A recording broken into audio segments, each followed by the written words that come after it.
अगर आप भी 1 जनवरी 2020 को पूरे 18 साल के हो चुके हैं तो आप भी एक न्यू वोटर आईडी कार्ड के लिए अप्लाई कर सकते हैं और आने वाले सभी इलेक्शंस में वोट डाल सकते हैं। सो आज की इस वीडियो में मैं आपको दिखाने वाला हूं कि आप 2026 में एक नया वोटर आईडी कार्ड के लिए किस प्रकार से आप ऑनलाइन ही अप्लाई कर सकते हैं। घर बैठे ही कहीं भी जाने की कोई भी आवश्यकता नहीं है।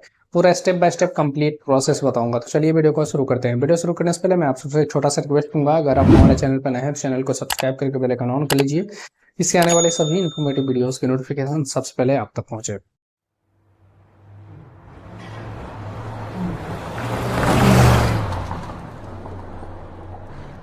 वोटर आईडी कार्ड बनाने के लिए आपको इस पोर्टल पे आना होगा। इसका लिंक हमने वीडियो के डिस्क्रिप्शन बॉक्स में डाल दिया है, या फिर आप गूगल में सर्च करेंगे voters.eic.gov.in तो आपके सामने में ये ऑफिशियल वेबसाइट आ जाएगा।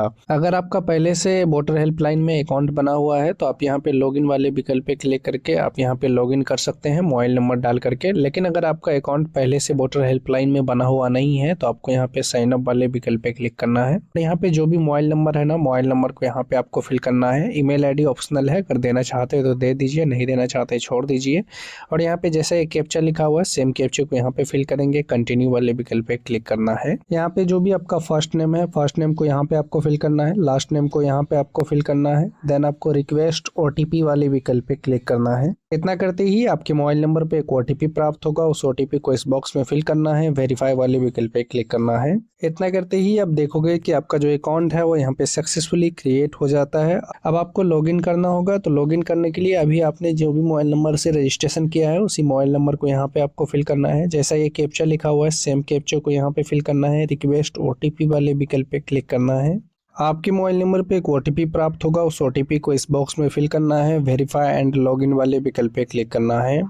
इतना करते ही अब देखेंगे कि आप सक्सेसफुली लॉगिन हो जाते हैं वोटर हेल्पलाइन पोर्टल में। अब आपको सिंपली नीचे स्क्रॉल करना है। यहाँ पे एक ऑप्शन आपको देखने के लिए मिल जाएगा फिल फॉर्म 6 का, इसी पे आपको क्लिक करना है। सबसे पहले आपका जो भी स्टेट है ना, स्टेट को यहाँ से बताएंगे कि आप किस स्टेट से बिलोंग करते हैं। उसके बाद में जो भी आपका डिस्ट्रिक्ट है, डिस्ट्रिक्ट को यहाँ से बताना है कौन सा आपका डिस्ट्रिक्ट है। उसके बाद में जो भी आपका असेंबली है, असेंबली यहाँ से बताएंगे कि आपका कौन सा विधानसभा क्षेत्र है, वो यहाँ से आपको सिलेक्ट करना है। उसके बाद में आपको नीचे स्क्रॉल करना है। यहाँ पे एक ऑप्शन देखने के लिए मिलेगा नेक्स्ट का, नेक्स्ट वाले विकल्प पे क्लिक करना है। अब आपके सामने में जो है यहाँ पे पर्सनल डिटेल्स फिल करने का जो विकल्प है वो यहाँ पे आ जाता है। जो भी एप्लीकेंट है ना उसका यहाँ पे आपको फर्स्ट नेम को फिल करना है। फर्स्ट नेम जैसे फिल करेंगे तो यहाँ पे हिंदी में ऑटोमेटिक जो है फर्स्ट नेम कन्वर्ट होके आ जाएगा। उसके बाद में लास्ट नेम बताएंगे, लास्ट नेम में यहाँ पे हिंदी में ऑटोमेटिक कन्वर्ट होके आ जाता है। अगर आपको लगता है लास्ट नेम हिंदी में जो कन्वर्ट हुआ है वो गलत है तो आप यहाँ पे गूगल इन्फो टूल की मदद से आप इसे सही कर सकते हैं।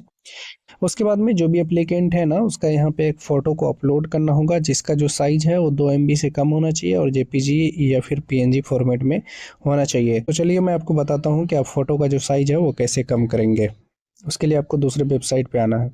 इमेज का साइज को कम करने के लिए और डॉक्यूमेंट का PDF बनाने के लिए, PDF का साइज को कम करने के लिए आपको गूगल को ओपन कर लेना है। गूगल में आपको लिखना है PI7, लिख के सिंपली सर्च करना है। फर्स्ट वेबसाइट आएगा PI7 इमेज टूल का, इसी पे आपको क्लिक करना है।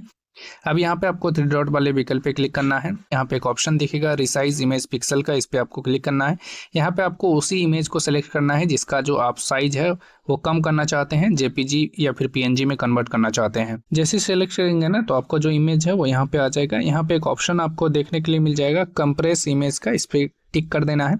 उसके बाद में यहाँ पे आप बताएंगे कि आप जो इस फोटो को रखना चाहते हैं वो कितना KB में रखना चाहते हैं।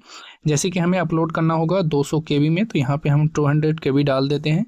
उसके बाद में यहाँ पे नीचे में दिख जाता है JPEG और PNG का, तो इसमें आपको JPEG या फिर PNG को सेलेक्ट कर लेना है। उसके बाद रिसाइज इमेज वाले विकल्प पे क्लिक करेंगे ना तो विद इन सेकेंड में आपका जो फोटो है उसका साइज कम होके यहाँ पे आ जाएगा। देन आपको क्या करना है, डाउनलोड वाले विकल्प पे क्लिक करना है और इसे आपको डाउनलोड कर लेना है। अब आपको फिर से डैशबोर्ड पे आ जाना है और यहाँ पे चूज फाइल वाले विकल्प पे क्लिक करना है। यहाँ पे मीडिया में जाना है, जहाँ पे भी फोटो रखा हुआ है आपको सेलेक्ट करके ओपन करना है और यहाँ पे सेव कर देना है। तो जैसे सेव वाले विकल्प पे क्लिक करेंगे तो आप देखेंगे कि आपका जो फोटो है वो यहाँ पे सक्सेसफुली सेव हो गया है। ओके वाले विकल्प पे क्लिक करना है। अब आपको नेक्स्ट वाले विकल्प पे सिंपली क्लिक करना है। अब जैसे आप नेक्स्ट वाले विकल्प पे क्लिक करोगे तो अब आपके सामने में जो अगला पेज है वो यहाँ पे आ जाता है। इसमें आपकी जो रिलेटिव की इन्फॉर्मेशन है वो आपको यहाँ पे फिल करनी होगी। तो रिलेटिव में आप अपने फादर्स, मदर्स या हस्बैंड या फिर लोकल गार्जियन का नाम भी यहाँ पे डाल सकते हैं रिलेटिव में। हमारे केस में हम फादर्स का नाम रिलेटिव में यहाँ पे डालने वाले हैं, तो फादर वाले विकल्प पे क्लिक करना है।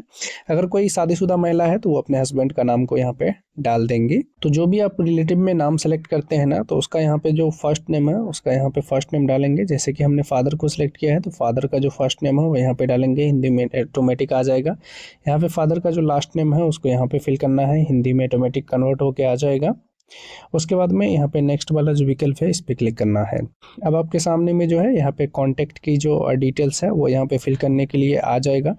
तो यहाँ पे मोबाइल नंबर आप किसका देना चाहते हैं, रिलेटिव का देना चाहते हैं तो यहाँ पे रिलेटिव वाले विकल्प पे क्लिक करना है। लेकिन अगर आप खुद का देना चाहते हैं तो यहाँ पे सेल्फ वाले विकल्प पे क्लिक करेंगे और आपका जो मोबाइल नंबर है, मोबाइल नंबर यहाँ पे आप फिल करेंगे जो आप मोबाइल नंबर रजिस्टर करना चाहते हैं वोटर आई डी कार्ड में।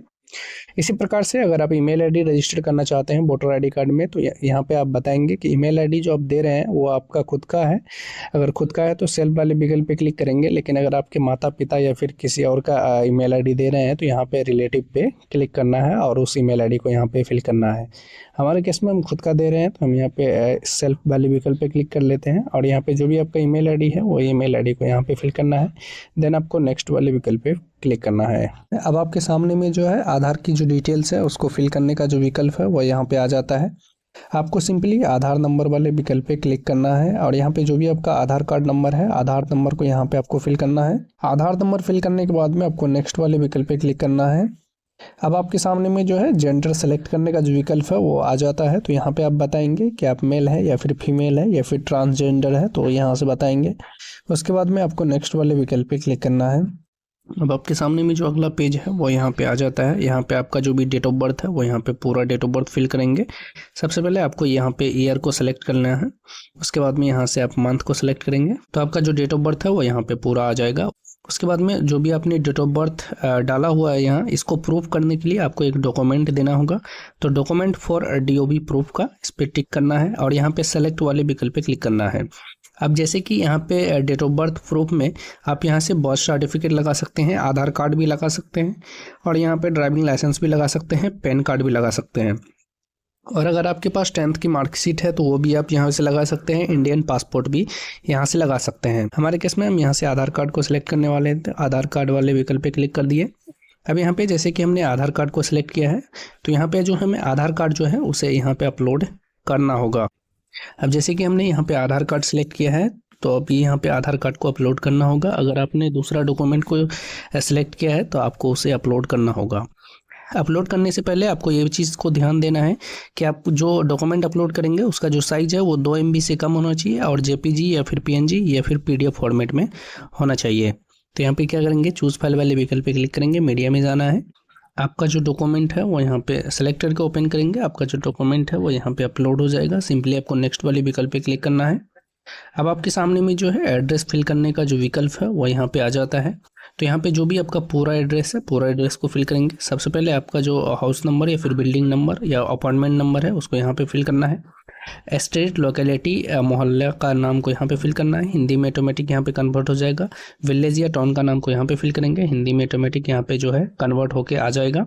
उसके बाद में जो भी आपका पोस्ट ऑफिस है, पोस्ट ऑफिस को यहाँ से आप बताएंगे, हिंदी में ऑटोमेटिक यहाँ से कन्वर्ट होके आ जाएगा। जो भी आपका पिन कोड है, पिन कोड को यहाँ से आपको फिल करना है और यहाँ पे जो भी आपका तहसील, तालुका का नाम है उसको यहाँ पे आपको बताना है, हिंदी में ऑटोमेटिक जो है यहाँ पे कन्वर्ट होके आ जाएगा। जो भी आपका डिस्ट्रिक्ट है, डिस्ट्रिक्ट को यहाँ से बताएंगे। अब आपने जो भी एड्रेस फिल किया है, अब इसको प्रूफ करने के लिए आपको एक डॉक्यूमेंट देना होगा एड्रेस प्रूफ में। तो यहाँ पे डॉक्यूमेंट फॉर रेसिडेंशियल प्रूफ का इस पर टिक करेंगे और यहाँ पे सेलेक्ट वाले विकल्प पे क्लिक करेंगे। इसमें भी आपको ढेरों सारे विकल्प देखने के लिए मिल जाते हैं, जैसे water bill, electricity bill, gas bill, Aadhaar card, current account है तो उसका आप पासबुक लगा सकते हैं, पोस्ट ऑफिस का कोई खाता है उसका भी यहाँ पे पासबुक लगा सकते हैं, इंडियन पासपोर्ट लगा सकते हैं। बहुत सारे विकल्प है उसके, वो यहाँ से आप लगा सकते हैं। हम यहाँ से आधार कार्ड को सिलेक्ट करने वाले हैं तो आधार वाले विकल्प पे क्लिक करेंगे और यहाँ पे जैसे कि हमने आधार कार्ड को सिलेक्ट किया है तो सेम प्रोसेस है। जो आप डॉक्यूमेंट अपलोड करेंगे उसका जो साइज है वो यहाँ पे 2 MB से कम होना चाहिए और JPG या फिर PNG या फिर PDF फॉर्मेट में होना चाहिए। तो क्या करेंगे, चूज फाइल वाले विकल्प पे क्लिक करना है, मीडिया में जाना है। जहाँ पे भी आपका डॉक्यूमेंट रखा हुआ है सेलेक्ट करके सिंपली ओपन करेंगे, अपलोड हो जाएगा। अब जैसे ही आप सेलेक्ट करके ओपन करेंगे तो आपका जो डॉक्यूमेंट है वो यहाँ पे अपलोड हो जाएगा। सिंपली आपको नेक्स्ट वाले विकल्प पे क्लिक करना है। अब जैसे ही आप नेक्स्ट वाले विकल्प पे क्लिक करोगे तो आपके सामने में जो अगला पेज है वो यहाँ पे कैटेगरी ऑफ डिसेबिलिटी का आ जाता है। अगर आप डिसेबिलिटी पर्सन है, अगर आप विकलांग है तो आप यहाँ से बता सकते हैं कि आप किस प्रकार के विकलांग है और उसका जो सर्टिफिकेट है आपको यहाँ पे अपलोड करना होगा। उसके बाद में यहाँ पे नेक्स्ट करना होगा। लेकिन अगर आप डिसेबिलिटी पर्सन नहीं है तो आप इसमें छेड़छाड़ नहीं करेंगे। सिंपली आपको नीचे स्क्रॉल करना है कि अगर आपका फैमिली मेम्बर में किसी का भी वोटर आई डी कार्ड पहले से बना हुआ है और उसके जैसा ही सेम एड्रेस आप अपना करना चाहते हैं वोटर आई डी कार्ड पे, तो उनका यहाँ पे वोटर आई डी कार्ड को यूज़ करके सेम एड्रेस कर सकते हैं। लेकिन ये ऑप्शनल है, अगर आपका मन करे करने का तो कर सकते हैं, नहीं करने का तो छोड़ दीजिएगा, कोई भी दिक्कत नहीं होने वाली है। हम यहाँ पे जो है इसे यूज़ करने वाले हैं, तो हम यहाँ पे जो भी आपका फैमिली मेम्बर का नाम है उसको यहाँ पे आप फिल करेंगे। उनसे आपका क्या रिलेशन है वो यहाँ पे बताएंगे और उनका जो voter I D card number है उसको यहाँ पे आपको फिल करना है। देन आपको नेक्स्ट वाले विकल्प पे क्लिक करना है। उसके बाद में आपको सिंपली नेक्स्ट वाले विकल्प पे क्लिक करना है। अब जैसे ही आप नेक्स्ट वाले विकल्प पे क्लिक करोगे तो आपके सामने में जो अगला पेज है इंश्योर डी का वो यहाँ पे आ जाता है। अब यहाँ पे आपको इंश्योर करना है कि आपका जो उम्र है वो 18+ है और आप भारत के नागरिक हो, इंडियन सिटीजन्स हो। अगर आप भारत के नागरिक हैं और आपका जो जन्म है वो 1 जुलाई 1987 से लेकर 2 दिसंबर 2004 के बीच में हुआ है, तो आपको यहाँ पे जो है फर्स्ट वाला विकल्प है ब्रॉर्न इन इंडिया यानी कि इन इंडिया वाला, इस पर आपको क्लिक करना है। अब आपका जो एक डेट ऑफ बर्थ का जो प्रूफ है, जन्म का जो प्रूफ है वो यहाँ पे देना होगा, DOB प्रूफ। तो यहाँ पे सेलेक्ट वाले विकल्प पे क्लिक करेंगे। सिंपली आपको सेलेक्ट डॉक्यूमेंट टैब वाले विकल्प पे क्लिक करना है। अब जैसे ही सेलेक्ट डॉक्यूमेंट टैब वाले विकल्प पे क्लिक करोगे तो आपके सामने में जो ढेरों सारे विकल्प है वो यहाँ पे देखने के लिए मिल जाता है। डॉक्यूमेंट की एक लिस्ट यहाँ पे आ जाती है। अगर आपके पास स्टेट गवर्नमेंट या फिर सेंट्रल गवर्नमेंट के द्वारा कोई भी सर्टिफिकेट इशू किया गया है वो भी यहाँ पे आप लगा सकते हैं। आपके पास बर्थ सर्टिफिकेट है वो यहाँ से लगा सकते हैं, पासपोर्ट लगा सकते हैं, मैट्रिक का अगर सर्टिफिकेट है वो यहाँ पे लगा सकते हैं, परमानेंट रेसिडेंशियल सर्टिफिकेट भी आप यहाँ से लगा सकते हैं, कास्ट सर्टिफिकेट लगा सकते हैं। आप यहाँ पे फैमिली का जो रजिस्टर द्वारा सर्टिफिकेट स्टेट के द्वारा बनाया जाता है वो भी यहाँ से लगा सकते हैं, आधार कार्ड भी यहाँ से लगा सकते हैं और भी अगर कोई डॉक्यूमेंट आप देना चाहते हैं वो यहाँ से दे सकते हैं। हमारे केस में हम आधार कार्ड देने वाले हैं तो आधार कार्ड को सिलेक्ट कर लेते हैं। अब जैसे कि हमने यहाँ पे आधार कार्ड को सिलेक्ट किया है, या फिर आप कोई भी डॉक्यूमेंट आप सिलेक्ट करेंगे तो उसका जो साइज है वो यहाँ पे 2 MB से कम होना चाहिए और JPG में होना चाहिए या फिर PNG में या फिर PDF फॉर्मेट में होना चाहिए। तो यहाँ पे क्या करेंगे, चूज फाइल वाले विकल्प पे क्लिक करना है, यहाँ पे मीडिया में जाना है, जहाँ पे भी आपका डॉक्यूमेंट रखा हुआ है सेलेक्ट करके ओपन करेंगे, डॉक्यूमेंट आपका अपलोड हो जाएगा। अब जैसे आप सेलेक्ट करके ओपन करेंगे तो आप देखेंगे कि आपका जो डॉक्यूमेंट है वो यहाँ पे अपलोड हो गया है। अब यहाँ पे आपका जो खुद का है वो यहाँ पे आपने प्रूफ कर दिया कि मेरी जो पैदाइश है वो भारत में हुई है। अब आपको क्या करना है, अब आपको फादर या मदर में से किसी एक का और आपको डॉक्यूमेंट देना होगा। तो यहाँ पे आप सेलेक्ट करेंगे कि आप फादर का डॉक्यूमेंट देना चाहते हैं या फिर मदर का। हमारे केस में फादर को सिलेक्ट कर लेते हैं। अब जैसे कि हमने फादर को सिलेक्ट किया है तो अब यहाँ पे फादर का जो डॉक्यूमेंट है वो यहाँ पे हमें अपलोड करना होगा। तो यहाँ पे सेलेक्ट डॉक्यूमेंट टैब वाले विकल्प पे क्लिक करना है। इसमें आपको बहुत सारे डॉक्यूमेंट की जो लिस्ट है वो यहाँ पे मिल जाती है। अगर आपके माता या फिर पिता में से कोई भी 2003 में वोट गिराया है तो उनका आप यहाँ से वोटर लिस्ट लगा देंगे। आपका जो काम है वो यहाँ पे हो जाएगा, आपको कोई भी दूसरा डॉक्यूमेंट देने की आवश्यकता नहीं है। इनकेस अगर आपके माता पिता में से कोई भी 2003 में वोट नहीं गिराया है तो आप यहाँ से दूसरा जो विकल्प है उसे आप चुन सकते हैं। कोई भी स्टेट गवर्नमेंट के द्वारा अगर आपके पास सर्टिफिकेट है तो यहाँ से आप लगा सकते हैं, बर्थ सर्टिफिकेट लगा सकते हैं, पासपोर्ट लगा सकते हैं, मैट्रिक का सर्टिफिकेट लगा सकते हैं, परमानेंट रेसिडेंशियल सर्टिफिकेट लगा सकते हैं, आधार कार्ड भी आप यहाँ से यूज कर सकते हैं। हमारे केस में हम यहाँ पे आधार कार्ड को यूज करने वाले हैं तो आधार वाले विकल्प पे क्लिक कर लेते हैं। अब यहाँ पे जैसे कि हमने आधार कार्ड को सिलेक्ट किया है तो अब यहाँ पे आधार कार्ड को अपलोड करना होगा, जिसका जो साइज है वो 2 MB से कम होना चाहिए, JPG या फिर PNG या फिर PDF फॉर्मेट में होना चाहिए। तो यहाँ पे चूज फाइल वाले विकल्प पे क्लिक करेंगे, मीडिया में जाएंगे, जहाँ पे भी आपका डॉक्यूमेंट रखा हुआ है सेलेक्ट करके ओपन करेंगे, आपका जो डॉक्यूमेंट है वो यहाँ पे अपलोड हो जाएगा। अब आपको सिंपली नीचे स्क्रॉल करना है, यहाँ पे जो भी एप्लीकेंट है उसका यहाँ पे जो है सिग्नेचर को अपलोड करना होगा। अगर वो सिग्नेचर करता हो तो उसको क्या करेंगे, एक सादा पेपर लेंगे, उस पर उसका सिग्नेचर कराएंगे और उसका जो सिग्नेचर आप अपलोड करेंगे जिसका जो साइज होगा वहाँ पे 50 KB से लेके 200 KB के बीच में होना चाहिए और JPG या फिर PNG फॉर्मेट में होना चाहिए, जो कि मैंने पहले ही आपको बता दिया है कि किस प्रकार से आपको साइज को कम करना है। जिस प्रकार से मैंने बताया है साइज को कम करने के लिए सेम उसी प्रकार को फॉलो करके आपको साइज को कम करना है सभी इमेज का। उसके बाद में क्या करेंगे, यहाँ पे चूज फाइल वाले विकल्प पे क्लिक करेंगे, जहाँ पे भी आपका सिग्नेचर रखा हुआ है सेलेक्ट करके ओपन करेंगे, आपका जो सिग्नेचर है वो यहाँ पे अपलोड हो जाएगा। सिंपली आपको नेक्स्ट वाले विकल्प पे क्लिक करना है। अब आपके सामने में जो है सेल्फ डिक्लेरेशन का फॉर्म आ जाता है। यहाँ पे जो भी आपका विलेज है या फिर टाउन का नाम है उसको यहाँ पे आपको फिल करना है। जो भी आपका स्टेट है स्टेट यहाँ से आप बताएंगे। जो भी आपका डिस्ट्रिक्ट है वो उसको यहाँ से आपको सेलेक्ट कर लेना है। डिस्ट्रिक्ट सेलेक्ट करने के बाद में जो भी जिस डेट को भी आप अप्लाई करेंगे उसका जो डेट है वो यहाँ पे ऑटोमेटिक आ जाएगा। सिंपली आपको नीचे स्क्रॉल करना है। जो भी आपका प्लेस का नाम है प्लेस का नाम को यहाँ पे आपको फिल करना है और यहाँ पे क्या करना है नेक्स्ट वाले विकल्प पे क्लिक करना है। अब आपके सामने में जो है यहाँ पे कैप्चा फिल करने का जो विकल्प है वो यहाँ पे आ जाता है। जैसा ये कैप्चा लिखा हुआ है सेम कैप्चे को यहाँ पे आपको फिल करना है। सेम कैप्चे को फिल करेंगे सेंड ओटीपी वाले विकल्प पे क्लिक करना है। अब जैसे ही आप सेंड ओटीपी वाले विकल्प पे क्लिक करेंगे तो आपके मोबाइल नंबर पे एक ओटीपी प्राप्त होगा। उस ओटीपी को इस बॉक्स में फिल करना है। अब जैसे आप सेंड ओटीपी वाले विकल्प पे क्लिक करेंगे तो आपके मोबाइल नंबर पे एक ओटीपी प्राप्त होगा। उस ओटीपी को इस बॉक्स में फिल करना है। देन आपको प्रीव्यू एंड सबमिट वाले विकल्प पे क्लिक करना है। अब आपके सामने में जो है फॉर्म 6 का पूरा यहाँ पे फॉर्म आ जाता है। जो भी आपने डिटेल्स को फिल किया है उन सभी की जो इन्फॉर्मेशन है वो यहाँ पे आ जाती है। सिंपली आपको नीचे स्क्रॉल करना है। यहाँ पे एक ऑप्शन आपको देखने के लिए मिल जाएगा डाउनलोड का। डाउनलोड वाले विकल्प पे क्लिक कर लेना है। अब जैसे ही आप डाउनलोड वाले विकल्प पे क्लिक करेंगे तो आपके मोबाइल फोन में आपका जो पीडीएफ है वो यहाँ पे डाउनलोड हो जाएगा जो भी आपने डिटेल्स को फिल किया है। अगर आपको लगता है कि आपने कुछ भी इसमें मिस्टेक किया है तो आपको यहाँ पे कीप एडिटिंग पे क्लिक करके एडिट कर लेना है। लेकिन अगर आपको लगता है कि सब कुछ सही है तो आपको यहाँ पे ई साइन एंड सबमिट वाले विकल्प पे क्लिक करना है। यहाँ पे आर यू श्योर वाले विकल्प पे क्लिक करना है। यहाँ पे यस करेंगे।